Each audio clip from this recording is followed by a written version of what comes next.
Então, bom dia. Olha, hoje eu começo por pedir desculpa pelo atraso, mas confesso que o atraso de hoje não tem rigorosamente nada a ver com telecomunicações. E não tem nada a ver com as limitações com que eu trabalho às vezes neste mercado. Tem a ver, essencialmente e apenas, com o Facebook. O Facebook resolveu mandar uma mensagem à última hora para confirmação de não sei o quê, de uma série de dados, e que acabou por me prejudicar a entrada no ar. Portanto, peço imensa desculpa por este atraso, e eu tenho pena que já se perderam 7 minutos, porque nós hoje temos uma agenda muitíssimo preenchida. E por onde é que, já percebi que está tudo bem com o som e com a imagem, e por onde é que eu queria começar hoje? Olha, o aeroporto de Lisboa, soube-se ontem, foi classificado como... Aliás, porque é que eu estou a falar disto? É um pedido de alguns espectadores. Mas eu iria falar na mesma, porque a informação é de tal forma grave que não pode deixar de ser comentada. O aeroporto de Lisboa foi considerado pelo AirHelp. O AirHelp é uma aplicação que tem a ver com pontualidade, gera situações de descontentamento em relação à forma como às vezes os aeroportos são geridos. Atrás nos voos e por aí. Dê lá um saltinho. Bom, não é o supra-sumo da credibilidade, mas é uma instituição importante, não é? Porque transmite aquilo que é a insatisfação de quem tem de viajar em relação aos aeroportos, às companhias aéreas e por aí. E o que é que diz o AirHelp? Que o aeroporto de Lisboa está no último lugar de um ranking de 132 países. Bom, porque aquilo mede coisas como, e para eu não ser injusto, vou-lhe dizer exatamente, mede coisas como pontualidade, como qualidade dos serviços e opções de alimentação e compras. Portanto, o aeroporto de Lisboa e não só, o aeroporto do Porto, Francisco Sá Carneiro, também surge muitíssimo mal colocado. Bem, eu quero começar por dizer que nem tudo isto é a responsabilidade de quem gera o aeroporto, ou seja, a ANA. Neste caso, a Vinci. Porquê? Porque os aeroportos são um cluster, um conjunto de instituições que têm que trabalhar em uníssono, a começar pelas companhias aéreas. E nós tivemos coisas do arco da velha, como nos últimos anos, por exemplo, a TAP decidiu criar uma série de novas rotas sem articular isto com o aeroporto. E depois, os problemas caíram em cima da ANA. E depois, aquilo que é o descontentamento das pessoas que viajam, acabam por se direcionar para quem gera o aeroporto, mas sabendo que aqui há uma série de coisas que não funcionam bem. Bom, mas a verdade é que o aeroporto de Lisboa está mal colocado. E isto é preocupante, aliás, quem viaja e utiliza o aeroporto de Lisboa, e mesmo o do Porto, sabe o que é. E, portanto, nós só podemos... pois há outro fator, que é, obviamente, uma parte disto tem a ver, uma boa parte importante disto tem a ver com o facto do aeroporto estar super congestionado. E daí a urgência e inevitabilidade mesmo de se pensar no Montijo. Bom, portanto, registado aqui, e sobretudo pensarmos que nós temos que corrigir isto, porque se queremos ser um país de turismo, e se queremos ser um país que funcione como hub, que é essa a vocação que a TAP tem, funcionar como placa giratória, distribuidor de tráfego entre vários continentes e o continente europeu, nomeadamente o africano, a América do Sul e a Europa, é por aqui que a gente tem que resolver os problemas. Bom, segundo ponto da conversa de hoje, que tem a ver com os lesados, percebe? Lesados, entre aspas, do BES e Carlos César. Ontem, eu já lhe disse aqui, como nós estamos no run-up das eleições, tanto europeias como legislativas, você vai ser bombardeado com as coisas mais incríveis, com as coisas mais simpáticas, com as maiores ofertas por parte da classe política. Ontem, o inefável Carlos César veio dizer que se o PS for governo, já estamos a falar das legislativas, se o PS for governo, promete resolver o problema dos lesados do BES. Eu, que tenho falado do assunto praticamente desde a resolução do Banco Espírito Santo, vou repetir isto pela enésima vez. Não há lesados coisa nenhuma, ok? As pessoas têm de se responsabilizar pelas aplicações que fazem nos bancos. Está na lei. Depósitos é só aquilo que está nos bancos. E depois começar a ajudar as pessoas que fizeram disparates por ganância, em muitíssimos casos, não foram todas, mas por ganância, porque os bancos davam remunerações muito baixas e, portanto, foram para aquilo que o gestor de conta dizia que era uma coisa fantástica e que tinha todo o capital garantido. Isto é ganância, não é? Estar a premiar a ganância significa que de hoje para amanhã, quando aparecer uma nova Dona Branca, ou então uma outra pessoa qualquer oferecer aplicações a boa taxa e depois colocar lá o dinheiro e perder, a malta depois vai a correr ao governo, ó tio, eu perdi tudo, enganaram-me e não sei das quantas. Isto não pode ser. Isto é premiar o faltoso. E, portanto, eu já me manifestei contra aquela solução que o governo arranjou quando lá chegou, não é? Através daquele senhor amiguinho do primeiro-ministro que estava a prestar serviços ao governo sem cobrar nada, que era outra coisa inacreditável. Diogo Lacerda Machado, sim, é o senhor que estou a falar. Portanto, aquela solução que Mário Centeno e António Costa venderam como não tem custos para os contribuintes é mentira. E porquê? Porque se disponibilizou 252 milhões de euros àquele fundo que vai pagar às pessoas, ainda para mais, houve algumas que nem sequer aceitaram aquilo, que eu acho o cúmulo da pouca vergonha e o cúmulo da insensatez. Mas, enfim, esse fundo vai ter de pagar o empréstimo que foi feito pelo Tesouro. E qual é o problema? É que para pagar ele precisa de ir recuperar o dinheiro de ativos que valem um caracol. Portanto, é óbvio que aquilo já vai sair do bolso do contribuinte. Portanto, ouvir Carlos César a dizer que me vai ao bolso, não é, para fazer uma promessa eleitoral a estas pessoas, não obrigado. E acho que a maior parte dos portugueses devia levantarem armas, entre aspas, para dizer isto claramente na cara de Carlos César e do Governo. Bom, o multibanco deve ser pago. Esta história tem, para aí, uns 30 anos. Eu recordo-me que quando eu dirigia a revista Valor, nós fomos os primeiros a dar esta notícia, na altura. Bom, e foi um buruá, um sururu desgraçado. O assunto, periodicamente, volta à baila. Voltou, salvo erro, antes de ontem. Então é assim, os banqueiros acham que têm de cobrar pelo multibanco. A população em geral diz não, é daquelas coisas que em Portugal mais eriça a pele dos portugueses. Bom, há uma coisa que, qual é a análise que pode fazer disto? Obviamente os banqueiros que estão muitíssimo preocupados com o facto de já não ganharem dinheiro com intermediação, ou ganharem pouco, ou seja, captar depósitos sem emprestar dinheiro, né? Um banco é como uma padaria, nunca se esqueça, ok? É como uma padaria, de um lado entra a farinha, eu costumo dizer isto nas minhas palestras, entre a farinha, água e sal, e do outro lado sai pão. Ou seja, aqui entra depósitos, outras aplicações, e sai empréstimos. Portanto, os bancos ganham cada vez menos dinheiro aqui. Ora, o que é que fazem? Têm que ir buscar dinheiro a outro sítio. Vão buscar dinheiro à dívida pública, que, enfim, um dia pode vir a dar chatices. Vão buscar dinheiro às comissões. Se você olhar para a sua comissão, aquilo é uma coisa inacreditável, não é? Vão buscar dinheiro às comissões e vão de buscar dinheiro a outras coisas. Estão a precisar de ir buscar dinheiro, inventar mais uma coisa, que se chama cobrar multibanco. Eu acho que isto vai ser uma inevitabilidade, mais ano menos ano.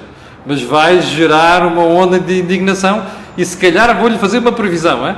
Se calhar você vai ver o Governo meter-se aqui. Quer apostar comigo?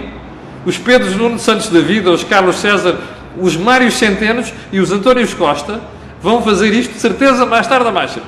Percebe? Só para ganharem votos. Bom, então vamos lá, a agenda de hoje, já com 6 minutos corridos, 1000 pessoas em direto, obrigado, no último dia da semana. Aproveito para dizer que segunda-feira, se o avião não cair, eu estarei a fazer o direto a partir de Lisboa. Hoje ainda estou em Maputo, com a Lagoa Bay, a Lagoa a Baía de Maputo aqui à minha frente. Bom, primeiro ponto, eu tenho uma péssima notícia para si. É que você está condenado a pagar impostos elevados. E porquê?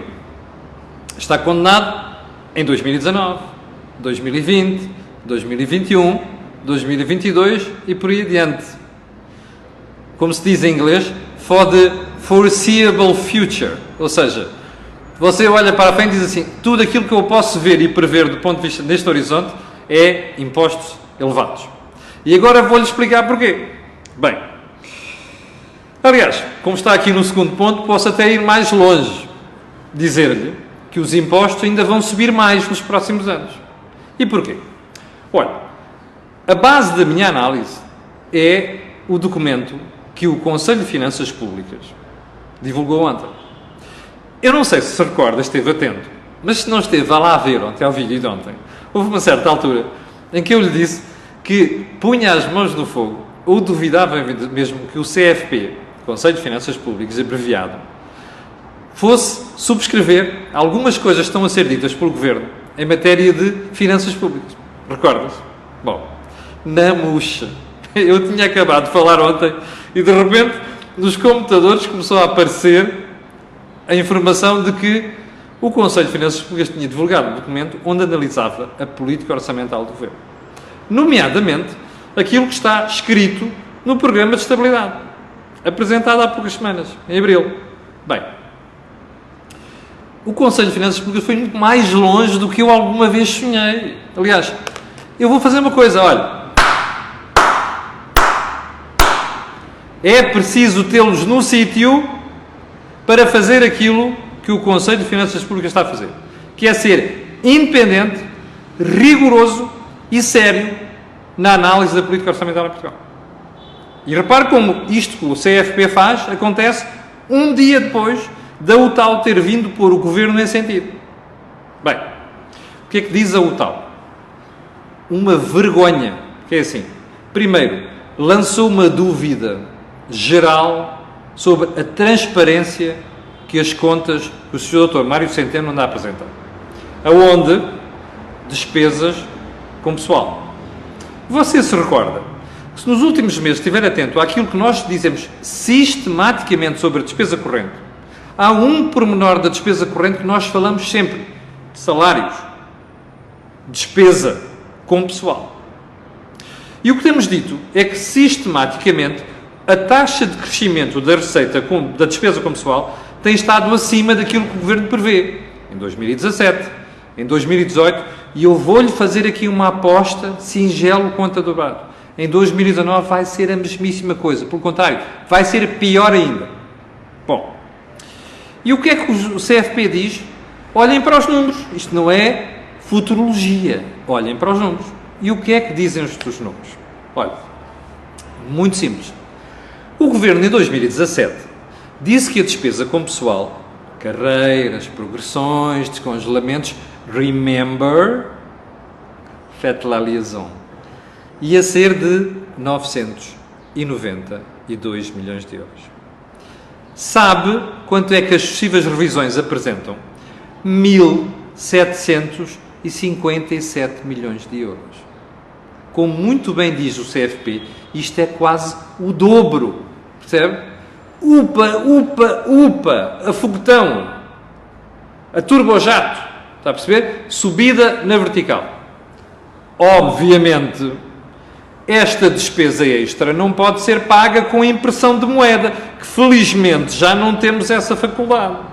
Vem de onde? Da arrecadação que o Estado faz, ou da emissão de dívida, onde nós estamos com um travão muito grande, porque nós temos a dívida já nos 120% do produto, da riqueza nacional, ou então, voa lá, taxas, taxinhas, impostos, contribuições, com destaque para os impostos.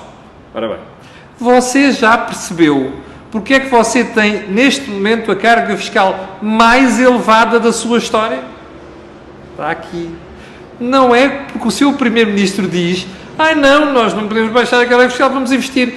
Bullshit! Percebe? Ele não baixa a carga fiscal porque anda a aumentar a despesa brutalmente e precisa de receita para pagar esta marmelada toda. Está a perceber? Ou seja, o CFP fez-nos um grande serviço ontem. Aliás, eu sei de fonte segura que ontem houve ranger de dentes no Governo, houve punhos na mesa e houve insultos. Houve gente no Governo e no PS que ontem insultou aqueles gajos do CFP. Agora, eu só espero, como cidadão, que os gajos do CFP continuem a tê-los no sítio, que é para pôr esta malta na ordem. E não é esta malta o PS, é o PSD quando lá estiver, é o CDS quando lá estiver e é o PCP se um dia lá estiver. Deus queira que não.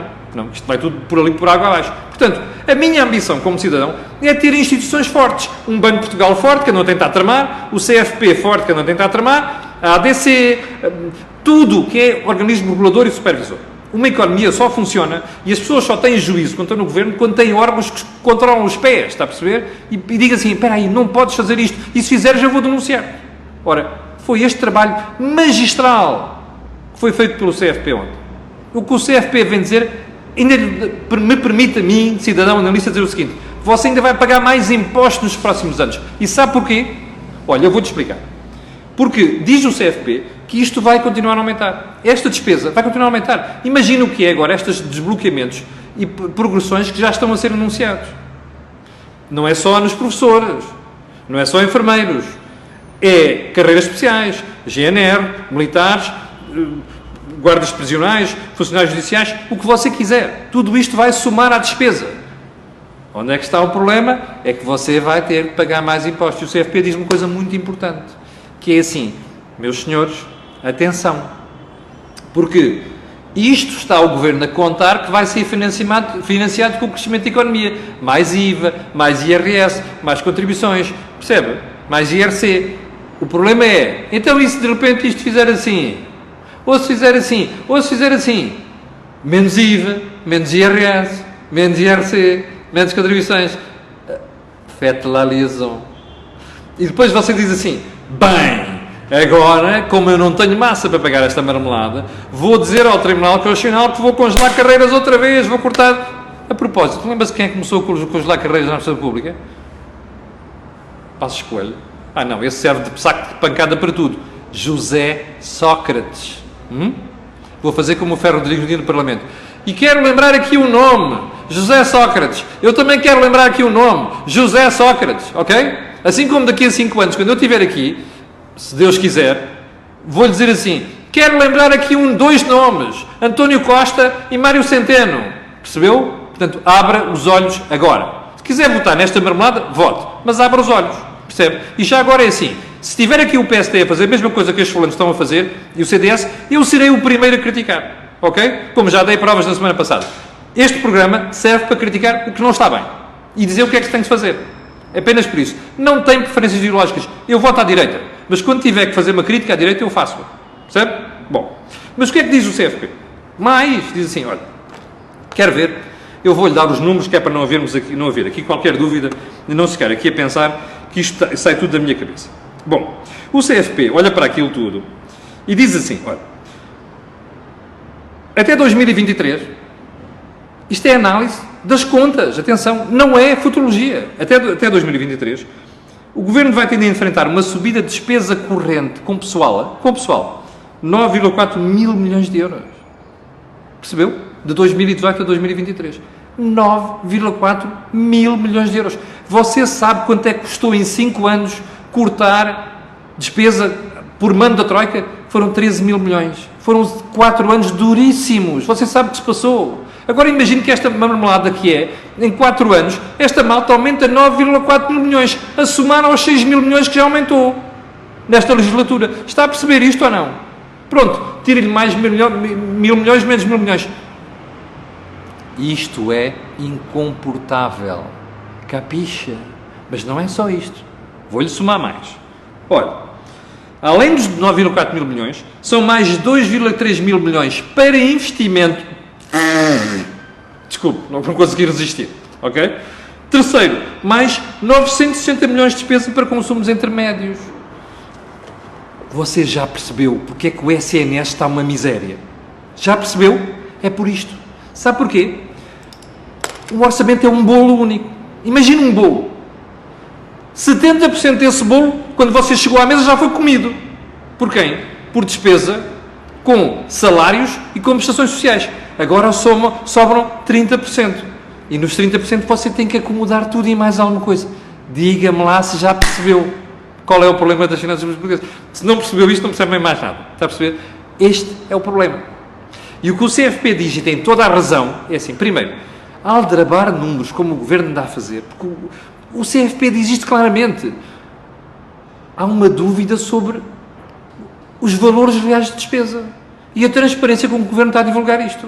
E agora veja, esta expressão do CFP, que eu subscrevo integralmente, diz assim, a revisão em alta dos números traduz em uma instabilidade que compromete a qualidade da previsão das despesas com pessoal. Uma das rubricas com maior grau de rigidez, tenho-lhe dito isto tantas vezes, e peso na despesa pública, cuja previsão, veja só, deveria ser efetuada de forma fiável. Meus senhores, isto é o chumbo de Mário Centeno num exame de finanças públicas, percebe? Se aquele senhor fosse meu aluno em finanças públicas, eu já o tinha chumbado. Porque é o que estes números querem dizer. É o que esta análise quer dizer. Isto é uma vergonha. E é uma vergonha que os analistas, uma boa parte da comunicação social, ande a dormir. Diga-me lá, vá lá ver nas manchetes dos jornais de hoje, diga-me lá, qual deles é que... Quer que eu lhe mostre? Então eu mostro, que é para não ser injusto. Ok? Então vamos lá. Olha, estou aqui na página do Sapo, das capas dos jornais. Correio da Manhã, Berardo finta a penhora da Caixa, que é outra coisa que eu hei de falar na segunda-feira, ok? Ciresp, Jornal de Notícias, Ciresp ameaça cortar comunicações na época dos fogos. E o Público, Portugal arrisca parar com um protesto geral de caministas. Opa, ó pessoal, desculpem lá, eu sou jornalista, é a minha classe, mas francamente, os avisos do CFP não mereciam uma capa na imprensa hoje? Não dá para perceber isto. Mas qual é o receio que a gente tem de criticar o governo? Eu estou marimbando para os fofinhos que vêm aqui sistematicamente insultar-me. Você tem uma fixação com o Costa e o Centeno? Tenho, sim senhor, não é com o Costa e com o Centeno, é com as contas do Costa e com o Centeno. Porque isto que o CFP diz ontem, e que nós já estamos a ver há meses, desmente qualquer hipótese de teoria de contas certas. Não há contas certas porra nenhuma. Desculpa a expressão. A gente está a fazer um afundanço em finanças públicas. E os afundanços em finanças públicas pagam-se caro e com língua de palma a prazo. Isto é o que se quer dizer. Não me venham com conversas. O governo está a aumentar a despesa a nível incomportável. E, portanto, nós vamos ter duas coisas. Quando o Tribunal Constitucional disser numa próxima crise não cortam salários, você leva com uma série de impostos em cima. Com as Marianas dos adicionais não sei quê, com os centenas dos adicionais não sei das quantas ao ISP, é isto que você vai levar. Está a perceber? Vai haver um dia em que estes impostos deixam de crescer porque a economia está a crescer. E nessa altura você vai pagar com língua de pau. Portanto, sinceramente, o trabalho que nós na imprensa fazemos sobre isto às vezes é lamentável. Não há uma manchete sobre esta história das finanças públicas. Isso é que é lamentável. Percebe? Ou seja, a análise não precisava sequer tirar conclusões do texto do CFP. É só olhar para os números e tentar perceber onde é que está o problema. E o problema está ali à vista de todos. Ninguém quer ver. Pois vamos pagar isto com língua de pau. E isto não tem nada a ver com esquerda nem com direita. É bom dizer isto. Na Holanda há um governo de esquerda, percebe? E o governo de esquerda preocupados sempre com as contas públicas, com o equilíbrio das finanças públicas. Nós estamos a fazer exatamente o contrário. E parece que não aprendemos nada com os disparates que fizemos, que levaram a trazermos a Troika para Portugal pela terceira vez na democracia. Bom, e com isto já foram, Nossa Senhora, 23 minutos. Bom, eu acho que vou deixar algumas coisas para amanhã. Bem, eu vou deixar umas coisas para segunda-feira. Mas há aqui duas... Ei, pá, 1.200 pessoas em direto, só posso agradecer o seu apoio à Cor do Dinheiro, ok? Obrigado. Frase da semana, eu vou deixar aqui uma tirada do Pedro Nuno Santos sobre a habitação. O Pedro Nuno Santos, cada vez que abre a boca, não me consegue deixar de fazer rir, percebe? Mas vou para a frase da semana. Ouça bem, ok? Estou aqui, não sou filha, nem mulher, nem prima de ninguém. Isto parece um verso. Não fui nomeada por ninguém.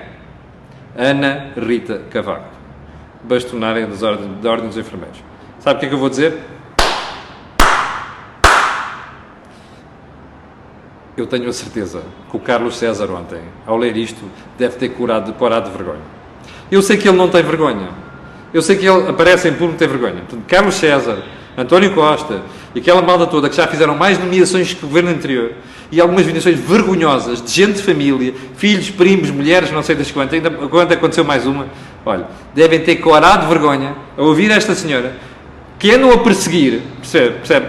Já sabe que eu estou contra algumas das greves dos enfermeiros funerários. Eu estou à vontade de fazer isto, ok? Eu estou à vontade de fazer isto. Eu estou contra algumas greves que os enfermeiros fizeram, mas a perseguição que estão a fazer à ordem dos enfermeiros não se faz. E, portanto, esta gente deve ter corado de vergonha ontem ao ouvir aquilo que a Ana Rita Cavaco disse. Olha, haja gente com eles no sítio, percebe? Eu confesso que não gosto nada de uma sociedade que começa a fechar os olhos porque lhe apetece ou porque tem medo de alguém, sobretudo quando a esquerda está no governo. Chegamos ao final da conversa de hoje. Peço desculpa pelo atraso, culpa do Facebook, não foi das telecomunicações. E já agora, para o final, dizer que segunda-feira, se eu não cair, terei a fazer a Cor do Dinheiro a partir de Lisboa. Para o final, fica o pedido sempre. colocar um gosto, fazer partilha das redes sociais, porque aquilo que você ouve aqui, não ouve em mais sítio nenhum. Obrigado, com licença, e até segunda-feira.